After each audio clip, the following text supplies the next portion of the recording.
Actors and actresses are given a gift that captivates their audience, whether it be drama or comedy or both. For generations, we have been gifted with plenty of those that come across the silver screen and give us a performance or performances, for that matter, that leave us on the edge of our seats and keep us coming back for more.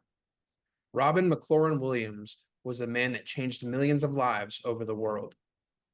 He was a man that gave us comfort, sadness, and a lot of times the understanding of what imagination can truly be.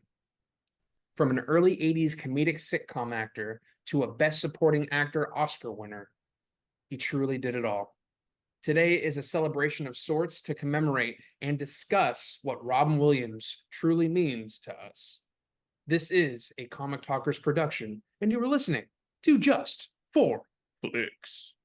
What's going on, guys? It's your boy, Patty B. With me, as always, is Mr. B Dog, Mr. Brandon. What are we doing, Brandon? How are we doing, Brandon? And how are you Well, doing today? it's good morning here in California. I am excited for this conversation. It is still shocking to me that it is now going on 10 years since Rob Williams passed. Crazy. And you and I have talked about it before on the podcast that it is one of the only moments in our lives where, a lot of actors passings don't really affect us. Mhm. Robin Williams made the earth stand still for moments, and it was very shocking. And hearing the stuff that you hear from his friends and family and all, even like the people that are close to him, overall, that's not the vibe he gave off. Mm. And he always cared about the people, he cared about his fans, he cared about everybody around him. Um, so Ron Williams means a lot to me. And, he made my top actors for a reason. I think he is one of the first actors I've watched that has personified not just comedical performances, but Mhm. also can step into a drama role, step into a creepy role. Like he was a very versatile actor. And to have that is very rare nowadays. You don't see that very often anymore. No, I think you get nowadays, you have there's a select few that are in a lot of range of movies. I know for one, Timothy Chalamet, Yeah. I probably butchered his name right there. I don't know if I did. Austin Butler's another one. Yeah. Brie Larson's another one. But yeah, it's just you don't get today like how it was back then, right? Especially back in the 80s and 90s. Yeah, this man was super versatile, gave us a lot of good memories, a lot of good movies, and I'm excited to talk about him. Um, Leading into that, I was gonna ask, I guess one of the first questions I'll ask is, what was your first memory of Robin Williams and like what made you gravitate towards him? So for kids, more than likely, everybody's going to probably say something like Aladdin, right? Or Mhm. Fern, things like that. Um, Maybe even Flubber. Lover, yeah. But mine was Mrs. Doubtfire, actually. Yeah. That was my first introduction to Robin Williams. And I remember my uncle used to always have kind of like the family come over at one point. We'd all make dinner and we all sit down, watch a movie. And I was about 6 or 7 when I was first introduced to Mrs. Doubtfire. And I just remember falling in love with Robin Williams. It just is one of those actors that he made you laugh, he made you cry. It was in this film. Mhm. If you don't cry along with him, you don't understand his pain. You don't understand what it is. Like to say it at the least, you don't know how it feels to be a father that's stripped away from the kids. And it is a very sad moment, but it's one of those things that shows in some ways he is a good dad because he's not going to go away without fighting. He wants to Yeah. fight for his kids. And to be there, I love how he makes fun of Pierce Brosnan in this film because I'm not a big Pierce Brosnan fan. So to see all those moments with him, happy to be there. I love those moments. I love when he's sitting at the bar and he sits there and talks in his man's voice, and it's pretty. My favorite moment overall is the transition to Mrs. Doubtfire, and he goes to his brother. He goes, "Man, Yes. like mom," and he goes, "Oh wow, I do." Perfect. Yeah. Do this again. I love that whole scene in that movie where, they're like, I forget what his brother says, but essentially he's like, he's like, I don't know if you need more makeup or less makeup, like they're trying to get the molding just right on his face. It's so funny. It's just one of those great performances from Robin Williams that just makes you love him. The cast surrounding him, Sally Fields in this, Yeah. even Brosnan, I'll put up there because I do feel like he meshed really well with Robin. I think he did. I was just gonna say too, when he brought him up just a second ago, I think it was a really good casting decision to have him in that movie. I don't know, he just fits right. He's perfect in it. Like So he's not my favorite actor, but he's one of those guys that okay, you can go. It's like I talked, I say about Black Adam. If he was the main character, I probably hate it. But he is one of those supporting characters, which made more sense. It was like, okay, I'm liking he's like one of the old veterans of the team. So it's like, okay, I'm down for that. But going back to this role, um, I love his interaction with all three kids. It mm, is those kids and him mixed so well together. And I just felt like this whole performance, you could tell the work they put into this and making sure there was mutual connections there between Robin and his cast. yeah. Have those moments, but Robin Williams it also shows too, like he will work with anybody, and we've seen that in the past. You know, you see him in Good Morning Vietnam. That was my second movie, which was weird because I just walked in watching my uncle watch it at one point, and that was my first thing I heard. Good morning, Vietnam. I remember Mhm. sitting there and watching it with him. I'm all getting mad because that movie is not for kids. And I learned that very quickly that that was not for a kid. But that's Yeah. what about the movie more because I got to watch a rated R film with Robin Williams in it, and Is that movie's rated R? it's rated R. Oh wow. It I is. guess that was some of the jokes that he pop. Yeah. All that and some of the scenes you see with the Vietnam Yeah, War. yeah, yeah. Yeah. It's just one of those movies. He's just one of those actors that he can brighten up your day, even in a dramatic form. And Uh-huh. just a really good actor. But all right, let's turn that question back over to you. What Uh the one that kind of introduced me to him, I would say it's two, but I would say that one of them is more prominent than the other. It's Hook. I've always, me, I love that movie. That's one of my comfort movies. I think he's perfect for what they were trying to get across, especially in the Peter Pan story, with him being, this older version of Peter. And now Captain Hook's taking his kids and he's got to fight for his kids. It's kind of similar to Mrs. Doubtfire in the sense he's trying to get back his kids, but it's a a completely different fantasy story.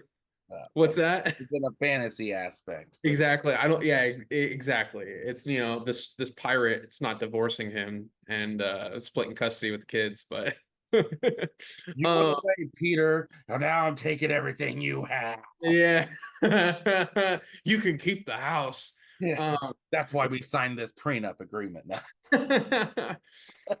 but no, and I don't know, man. I think it's got a great supporting cast around it with Julia Roberts and Dustin Hoffman, which, I didn't know until I was a lot older, embarrassingly enough, to know that that was Dustin Hoffman as Captain Hook, which is fantastic. Wouldn't think he would take a role like that. Like to me, No, I no, wouldn't have thought no. that either. Because he always was a serious actor. Like he Yeah. played comedical performances, but not to the point where there wasn't drama with it. How do you go from Rain Man to Hook? You know?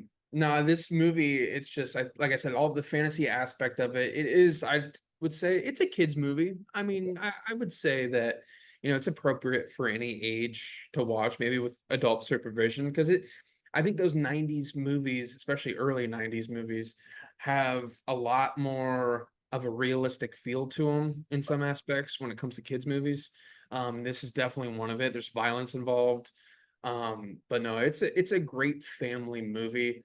And I just think, this one thing that stood out to me when I was a kid, Or I guess of how this was introduced to me as a kid was, I used to go over to my aunt's a lot when I was really little, and she had this on VHS, Mhm. and it was this, Dennis the Menace, and Free Willy. Those are my Well, I'm three. glad you chose Hook out of the 3 of those Hey, movies. I was a sucker for Free Willy though, man.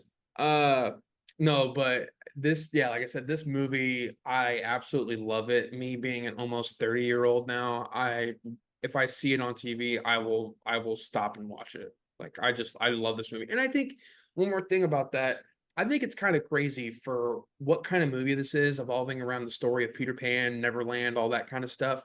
It's almost 2.5 hours long. Yeah.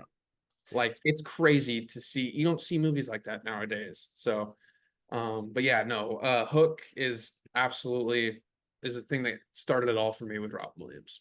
Okay. So let me ask you a good question. Now we've talked about 2 of his comedical performances, and this is Doubtfire and Hook. I'd put Hook up there in the comedical family. It's more of a comedical for sure. Yeah. What would you say is your favorite? Because we also know, it's like we said too, Ron Williams is also known for dramatic roles. Yeah. What would you say is some of your favorite dramatic roles of his? Because, like I said, I know you and I have talked about it too. I look at Good Morning Vietnam as kind of a Uh-huh. comedical, dramatic performance. But what would you say is like your overall favorite dramatic performance of his? Well, I would say I have more than one, you Okay, know. that's fine. This, Okay. yeah, that's all fine. It's I say for me, I got two. Well, I got two, I'll say right now. First one is Moscow on the Hudson. okay. I was like, you're gonna say insomnia. You're No, sleeping one on. hour photo.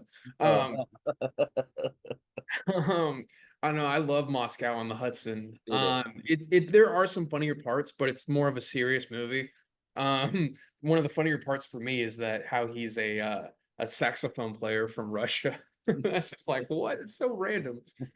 But it's a love story, right? It's a dramatic love story. And I think, this is a very early movie of his too. I believe this is like his fourth movie.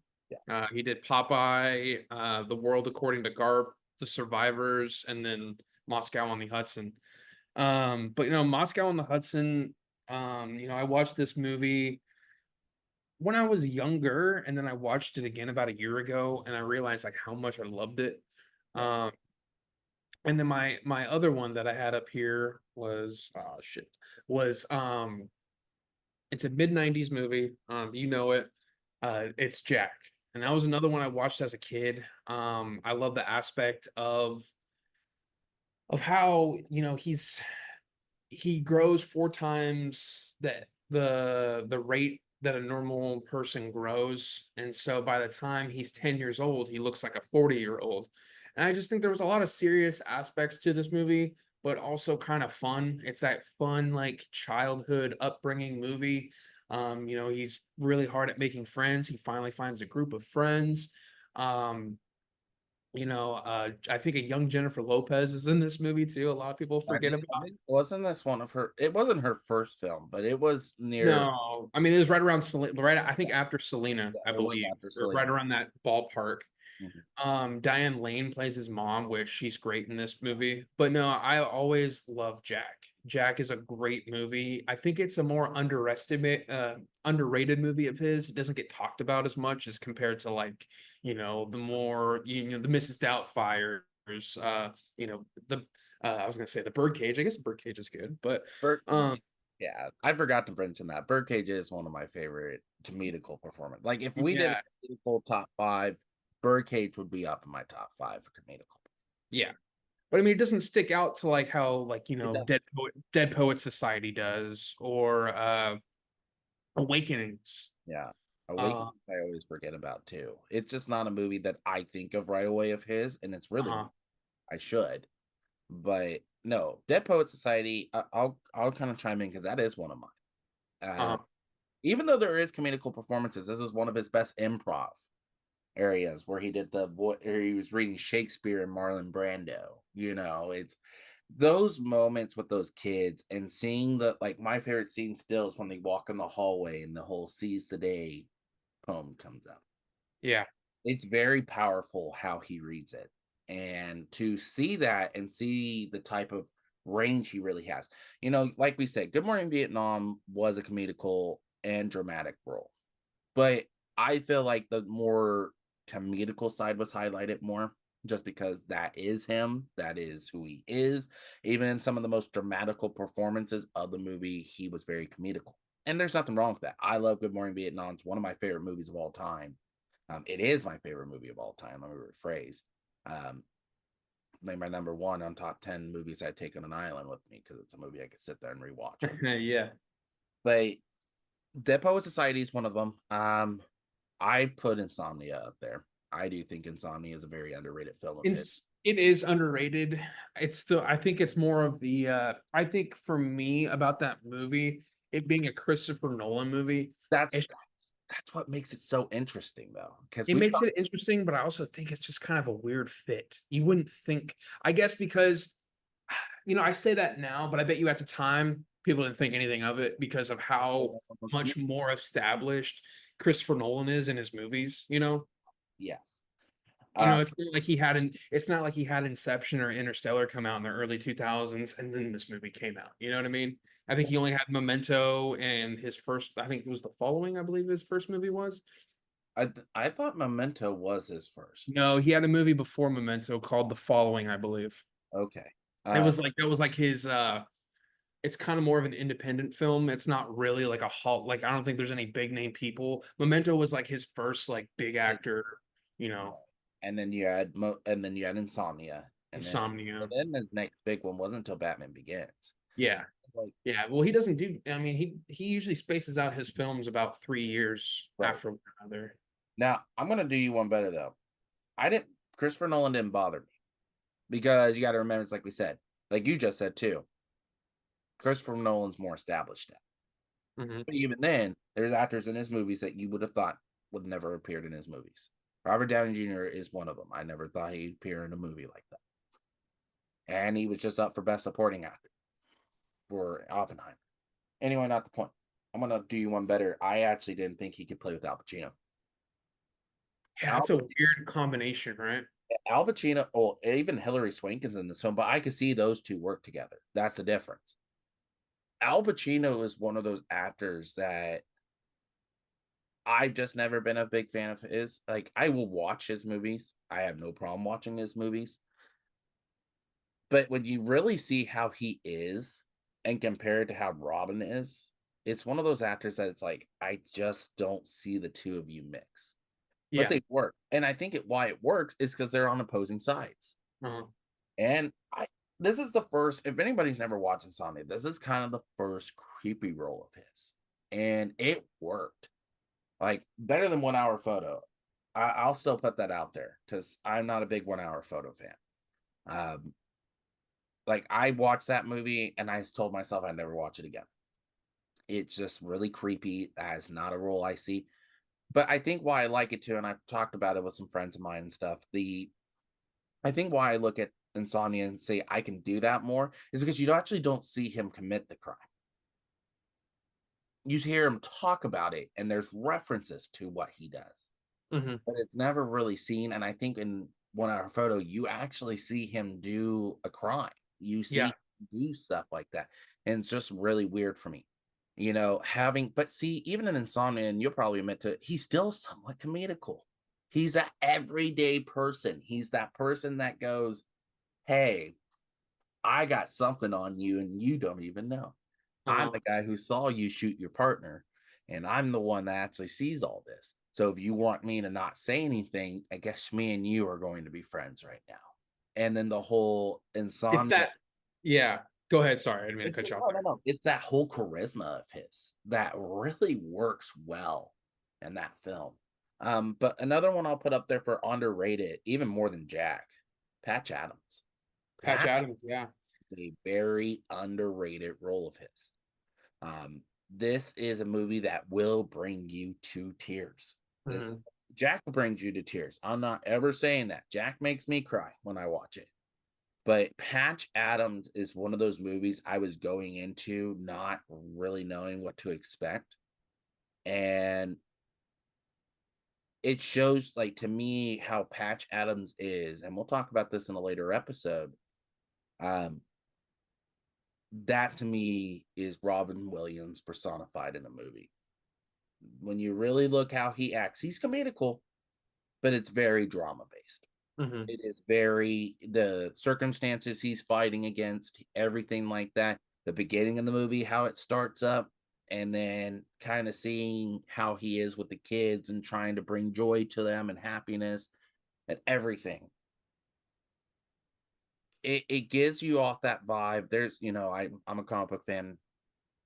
Um, it gives you off the vibe of a comic called Shazam: Power of Hope, where Shazam is a kid who turns into a hero, but forgets why he's doing it. So the wizard Shazam sends him to a hospital where Mhm. there's kids that look up to him, and one does die in the middle of it, and it's very hard on him. And, and having Patch Adams, it's one of those roles that fit Ron Williams. You know, it's a really good movie. I enjoy it. Um, like as you said too, Awakenings is a good one as well. Yeah, it's not a role I would have ever thought he'd take. When Drains May Come is another good one of his. Um, but it's one I can't watch all the time because it gets you. When you watch it, you feel emotion in that film more and more. Let's talk about his Oscar performances. Okay. Mhm. So I believe he was nominated for 3.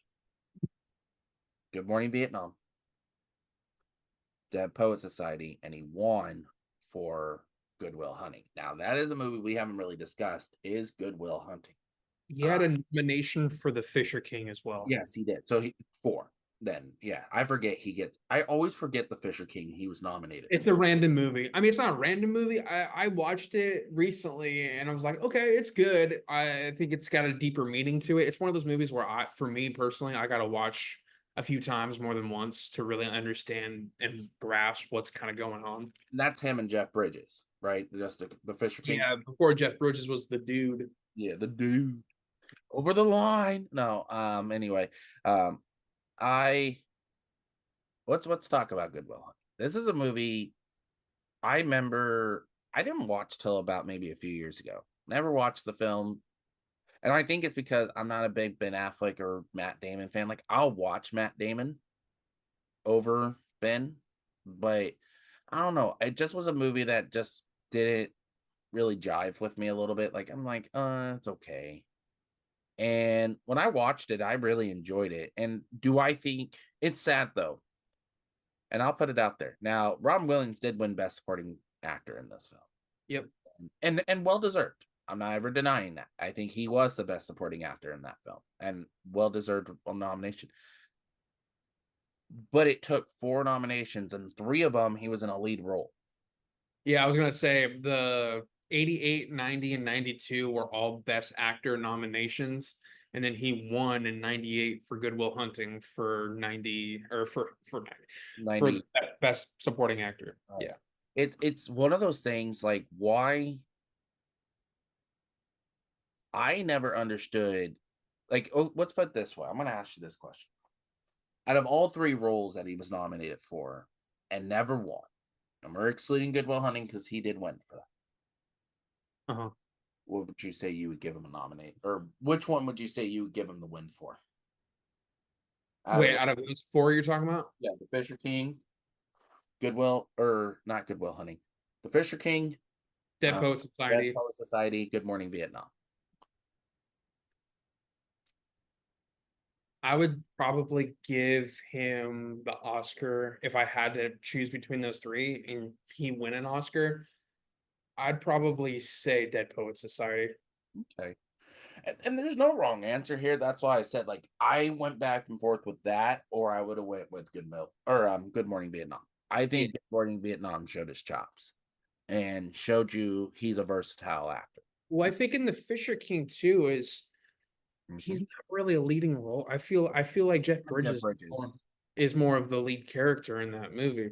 like to me, It's he kind of weird how he got nominated for Best Actor for that. it's just like I guess a good way to look at it is how Silence of the Lambs was. You have Jodie Foster, who was the main character, but Anthony Hopkins Yeah.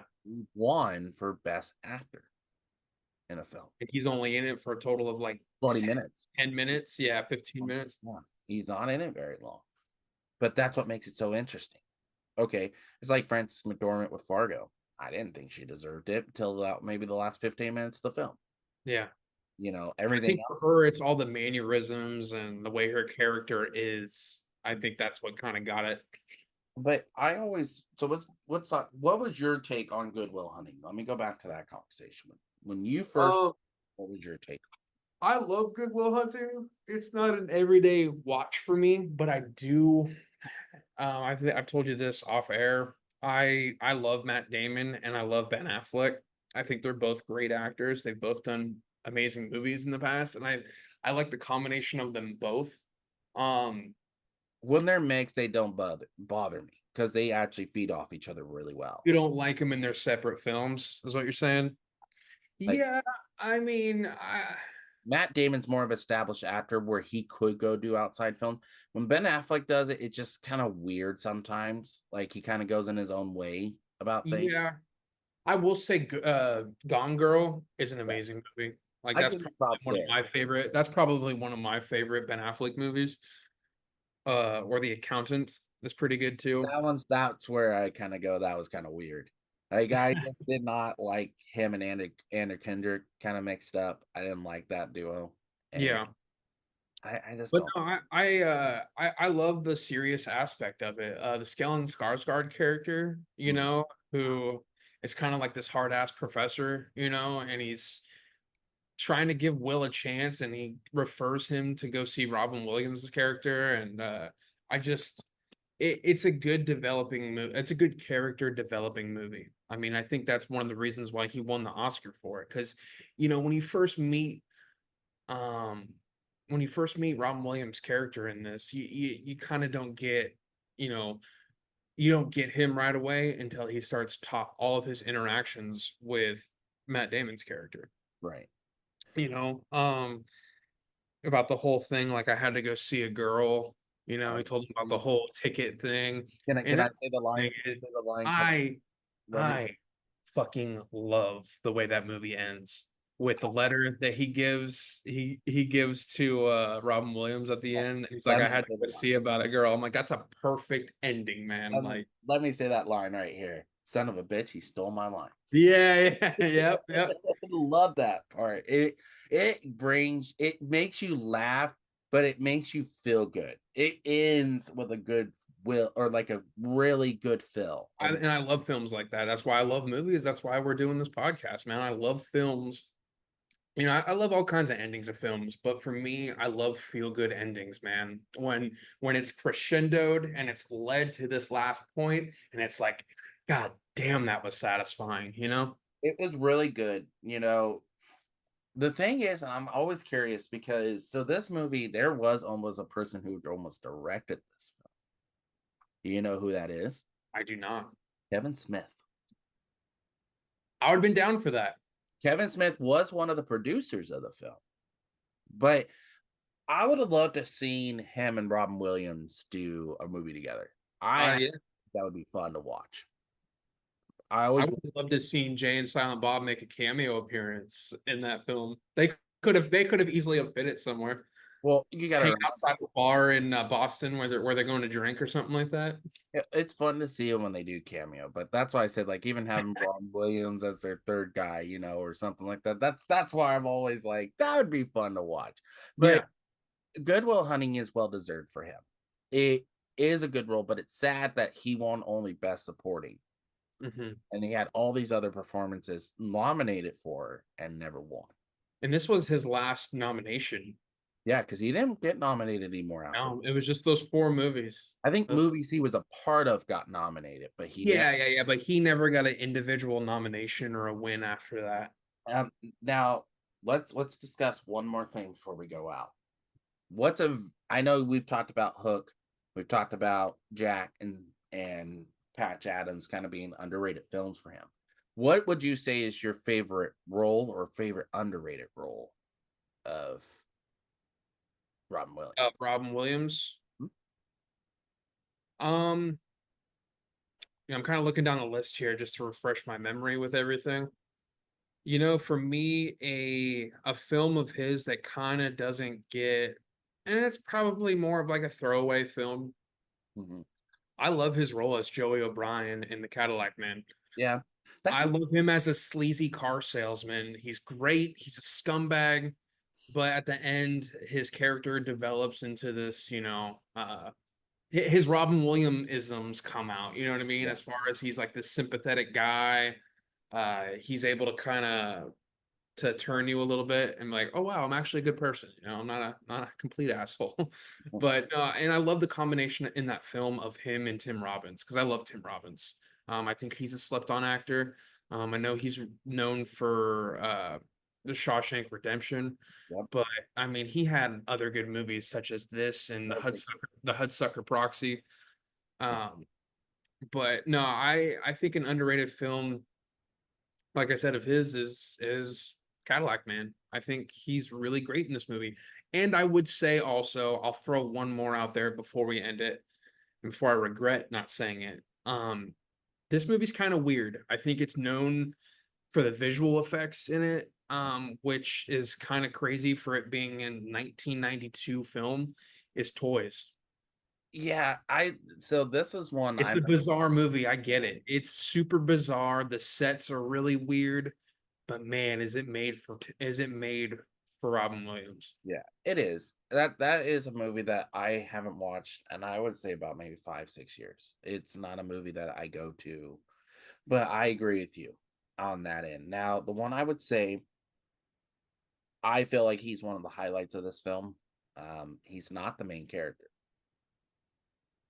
and it's a 2005 film that he plays one of our fellow presidents of the United States. I am going with Night at the Museum. Oh yeah. Museum is by far one of my favorite performances of Robin Williams as Theodore Roosevelt. Having those moments with him, like here's my thing. I love him as Theodore Roosevelt in the first one. That's always been my thing. I think he's very inspiring to Larry Daly. Having those moments with him, his love for Sacagawea and adventure and everything, it's just fun. I like him more in the second one though, and he plays bit roles in the second one. He doesn't play as like a prominent role like he does in the first one. Hmm. But the first one or the second one, you see him as that he's going to be one of the only exhibits to stay here at the Natural Museum of History, and the rest of them are going to be shipped to the Smithsonian archives. Well, then the tablet's stolen, everything. I love when the Smithsonian comes alive because when you see Ron Williams, you don't see him as the plastique, model. You see him as a bronze statue. And he says, "Can you scratch my nose?" And then just to have that moment with him, he goes, "Oh, why don't you tell your Larry? He's got legs. He's got a horse. He's got all." It's just fun to watch him do it. And then when they have him try to translate the hieroglyphics, Yeah. he's like, "Bird sits on moon," and Oh, I gotta say, man, well, like when this movie, I remember when they were promoting the movie and the trailer was coming out, I was kind of already intrigued just because I'm a big Ben Stiller fan. I love Ben Stiller. He's made some stinkers, but he's made a lot of good comedy movies. And when I saw that Robin Williams was in it, I was like, I'm sold. I gotta watch this at least once. And it's a really good movie. I could see why you enjoy it.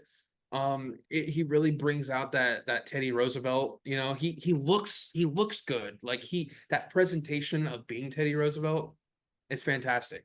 like the other underrated one, and we've talked about it a little earlier, so I won't go into it, is Birdcage to me. Birdcage Yeah, is Birdcage. the film.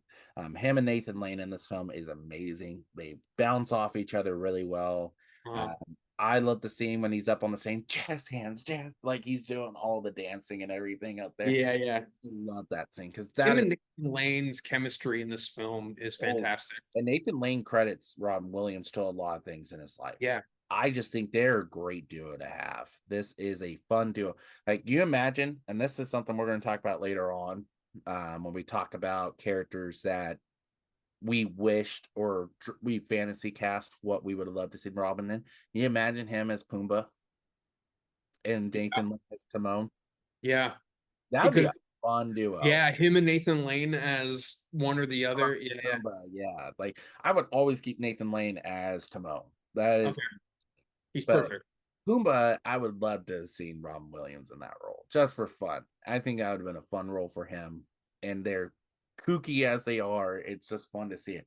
But the mix too with Gene Hackman in that film with Birdcage Kind is of kind of an odd role for Gene Hackman. it's a very big contrast compared to, you know, Robin Williams and Nathan Lane, as you see Gene Hackman is a well-established, very serious actor. The original Lex Luthor. Yeah. Uh, It's just one of those movies that it makes you laugh, it makes you feel good. It's one of those movies that you can sit there and just enjoy watching Robin Williams play it. It's just he had more free reign in this film, and it just mhm. you could see it. But yeah, no, what was it? You know what? Robin Williams means a lot to me. So having this discussion is fun. It's fun to discuss it and really showcase what we love about him and Yep. what movies we enjoy of his. Um, Better than doing a top five. So, you know, doing top fives, you always feel bad because they're going to be movies that are left off. One's gonna get left out, right? Or someone's gonna ridicule you from, well, whoa, why didn't you say this? Why didn't you say Aladdin? Or we're Which, going to have like 7 honorable mention movies because we couldn't decide which ones we. yeah, exactly. It's like in that tight frame of like, oh damn, this one was close, but I like this one better. Or we So would have taken a chance where we would have went, hey, we got the same number 3, or hey, we got the same number 2. What's our number ones? We will never yeah. know. It's just these are good movies. I love Robin Williams. If you guys have time today, go home, sit down with your family, put on a Robin Williams film because I think everybody needs to enjoy Robin Williams once in their life and to appreciate what this man did, not only for the world of cinema and Mhm. not what he did to Elmo, but you ever seen that TikTok? Come on now, like I that. have not. I don't think I have. It's like it's on Sesame Street, and he gives Elmo a stick. And he goes, "Well, thank you, Mister Robin, or something." And he goes, "Mister Robin, give me that stick back, Elmo." And stick back. I'll just find the video here and send it to you. Uh, but if you guys have time to go home with your family and watch a Robin Williams film, do it Yeah. because Robin Williams is an actor that should be in everybody's life. He's the Even man of many talents when it comes to roles and, you know, he's a family variety. he's a family actor, he's a comedical actor, he's a dramatic actor, and he's really good at what he does. And everybody should deserve it. Even Aladdin, you can watch him as the genie. Ferngully, you can watch him. Mrs. Doubt, Patty. yeah, exactly. There's a lot of characters that this guy played and made known. And every movie that I've watched him in, I have never been disappointed. Thank you guys for listening. Check us out on J4F podcast on TikTok and Instagram. Check us out on Spotify for other great movie content. I'm gonna turn it over to Patty B to take us out. Yeah, thank you guys for everything. Thank you for listening to me and B Dog as we went over one of our favorite actors and a lot of people's favorite actor. But you know, as we always say, remember we do it just for flicks. Bye bye now.